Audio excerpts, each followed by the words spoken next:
warahmatullahi wabarakatuh. Selamat datang di gelaran perdana Jakarta Mode Summit 2023, sebuah acara untuk berbagi inspirasi, ide, dan spirit membesarkan industri modest fashion di Indonesia untuk dunia.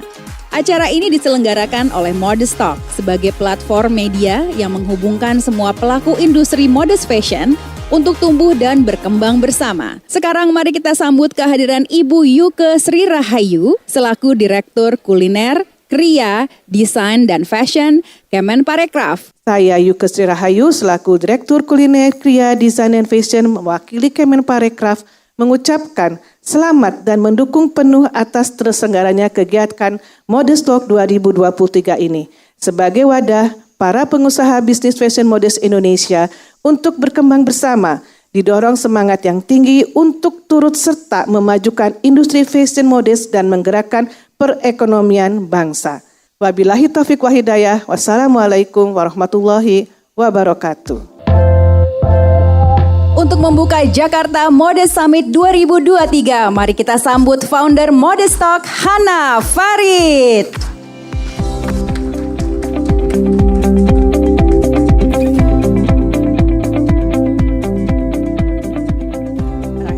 Assalamualaikum warahmatullahi wabarakatuh. Industri modest fashion ini bukan hanya tentang merubah perspektif orang terhadap perempuan berhijab, tapi juga bisa membesarkan dan juga mensupport ekonomi dunia atau mungkin ekonomi Indonesia lah gitu ya. Karena aku percaya ekosistem industri modest fashion itu nggak akan tambah besar kalau kita nggak maju bareng-bareng. Jadi langsung aja nih aku mau panggilkan Dinda dari Pulkra yang dari awal mendukung Modestock. Assalamualaikum warahmatullahi wabarakatuh.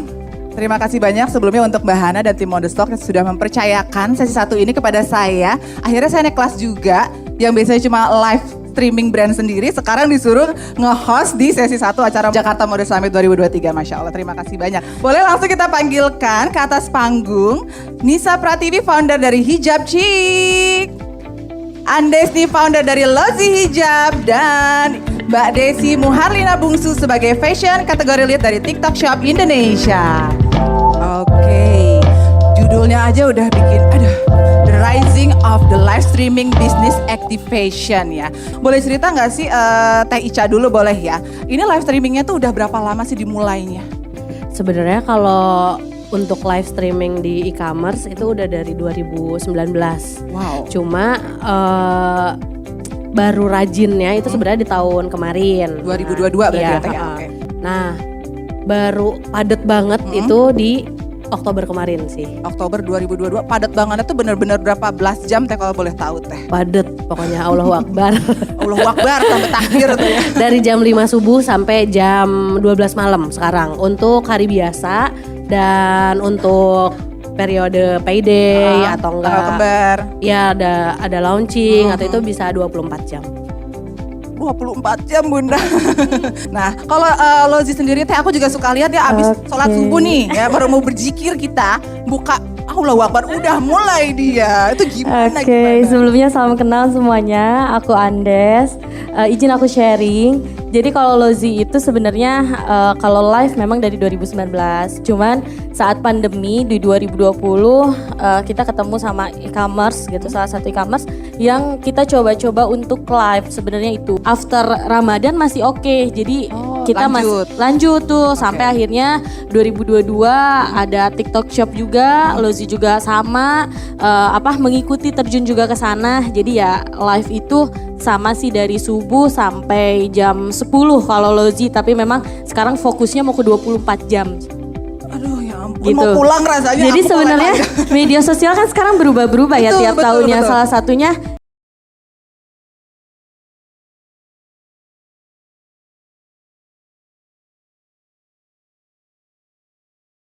di live streaming. Ya kenapa kita nggak coba gitu sebagai brand gitu sih. Oke, 24 jam. Ini juga Teh Ica mau 24 jam ya. Ini kita langsung nanya juga kali ya sama yang membuat semua brand jadi live 24 jam nih. Dari Teh Desi sendiri. Boleh diceritain nggak? Sekarang shoppertainment gitu ya, yang digadang-gadang gitu ya kan. Itu konsepnya sebenarnya seperti apa sih Teh? Oke, thank you Mbak Dinda pertanyaannya ya. Jadi kalau yang kita sebut TikTok Shop itu apa sih gitu ya. Banyak orang yang mention bahwa TikTok Shop itu sebagai e-commerce gitu ya. Padahal sebenarnya TikTok Shop itu lebih daripada e-commerce. Jadi ini yang kita sebut sebagai konsep shoppertainment. Jadi bagaimana kita membuat konten-konten yang menarik ya, sehingga memberikan inspirasi kepada para user, para pengguna dari TikTok sebagai sosial media untuk melakukan pembelian gitu. Mungkin teman-teman banyak yang belum tahu kalau masuk ke TikTok itu ada gambar keranjang di bagian bawah. Nah itu kalau diklik itu masuk konsepnya seperti katalog. Jadi seperti konvensional e-commerce gitu ya. Jadi ini kita tetap sediakan untuk mungkin para user yang memang udah tahu apa yang mau dia beli gitu ya. Jadi mungkin nggak bisa nunggu sampai live streamingnya mulai. Jadi mau langsung beli itu bisa langsung menggunakan fasilitas shopping centernya kita. Dari Hijabchick sendiri dengan durasi live yang begitu panjang dalam satu hari, itu apa aja sih yang harus dipersiapkan Teh? Yang paling pertama hostnya, kesehatannya termasuk, terus supaya masih balance, aku tuh sediain host banyak banget. Kalau tools awalnya kita pakai handphone, cuma kan alhamdulillah ya karena live-nya 24 jam, handphone pun Gak bisa meninggal. Innalillahi. Aku akalinnya kemarin pakai ini sih, pakai Streamcam, Stream Deck, terus OBS, lighting, mic.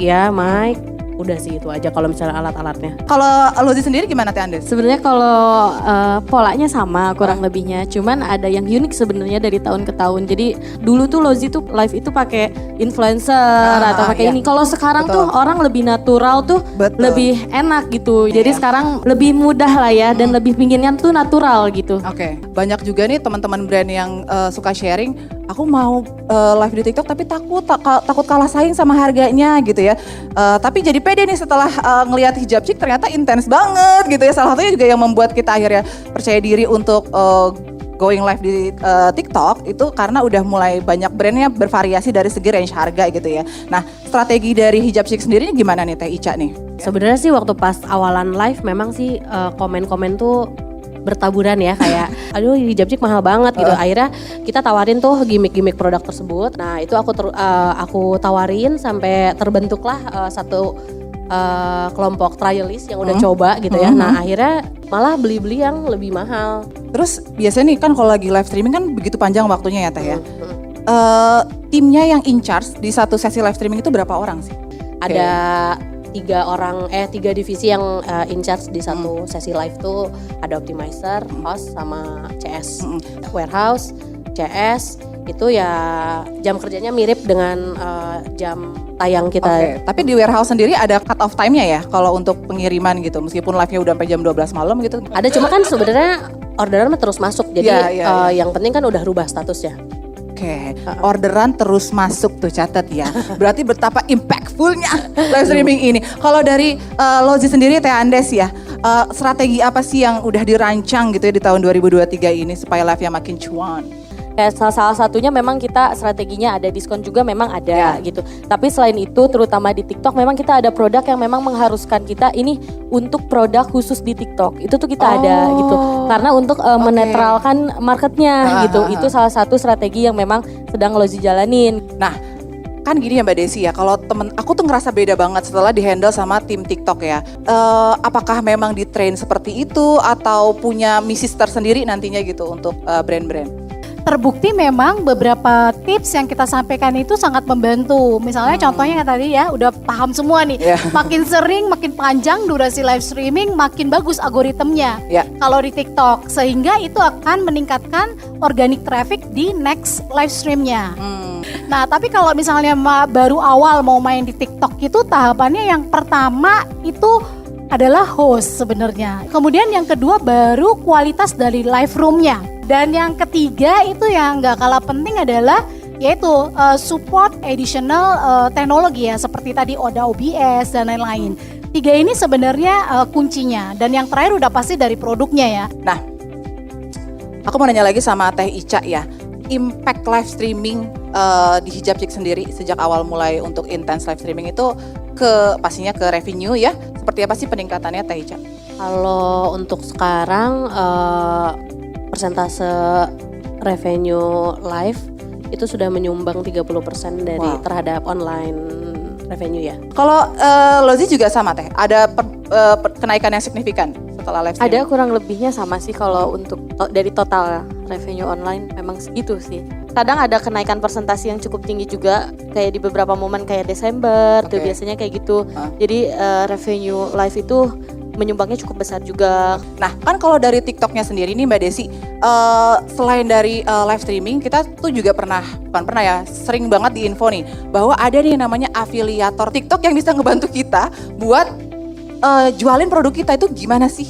Jadi affiliate program itu sebenarnya bagaimana kita mengconnect antara seller atau brand dengan para creator. Di dalam seller center kita itu ada yang namanya pasar creator. Jadi teman-teman bisa langsung masuk ke pasar creator itu dan lihat profile dari para creator yang ada di TikTok. Kalau memang sama-sama cocok, maka bisa terjadi jalinan kerjasama. Ada nggak sih tips khusus ya biar kita tuh traffic live streaming kita tuh meningkat gitu? Traffic itu ada dua source-nya, yaitu organik dan non-organik. Jadi yang organik tadi yang saya sempat mention ya, kualitas live streaming, kualitas host, konten, dan lain-lain. Nah kalau yang tiga ini udah bagus, maka kita bisa support dengan yang namanya TikTok Ads gitu ya. Karena TikTok Ads ini kita sebut bukan sebagai obat, tapi lebih kepada vitamin. Jadi kalau kualitas live room-nya belum bagus, kita tidak sarankan untuk menggunakan ads. Kalau di TikTok Shop ada menu ya di secara dashboard ya Mbak Desi ya, kayak analisa live streaming gitu kan. Jadi si brand owner juga bisa memantau kapanpun gitu kan ya, dari situ kelihatan jelas datanya gitu ya. Apa aja sih Mbak Desi yang perlu diperhatiin di analisa laporan itu? Ya, jadi yang paling utama sih kalau lagi live streaming sebenarnya di dashboardnya itu bisa dilihat bagaimana pergerakan traffic.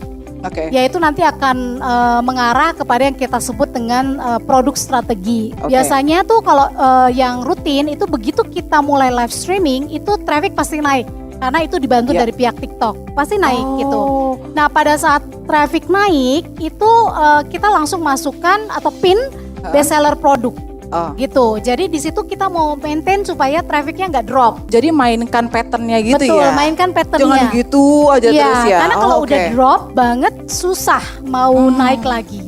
Baiklah, teman-teman mungkin udah banyak yang mau ditanyakan ke speaker kita di sesi pertama ini. Terima kasih atas kesempatannya. Nama saya Askia Nastiti. Saya ada kendala pertama, apakah TikTok itu bisa mendeteksi wajah host live ya Ibu ya? Karena kebetulan kalau saya keluar itu yang nonton banyak. Tapi kebetulan kalau host saya yang keluar nonton langsung drop Bu gitu. Nah itu pertama, itu kenapa kok bisa seperti itu ya Bu? Ini sebenarnya fenomena yang sangat umum terjadi di TikTok Shop. Terutama di Muslim Fashion gitu ya. Jadi ownernya tuh biasanya punya loyal viewer jauh lebih banyak daripada hostnya gitu ya. Jadi ini nggak ada hubungannya dengan sistem algoritmnya TikTok. Karena pada saat awal kita live streaming trafficnya sudah terbentuk. Cukup jelas ya. Pengennya sih nanya terus nih, nanya terus ya. Tapi waktunya sudah berakhir. Nah, Mbak Desi udah ambil cucian belum? Udah ambil cucian? Belum ya? Karena ambil cucian di rumah Mbak Desi. Cukup sekian dan terima kasih. Wassalamualaikum warahmatullahi wabarakatuh.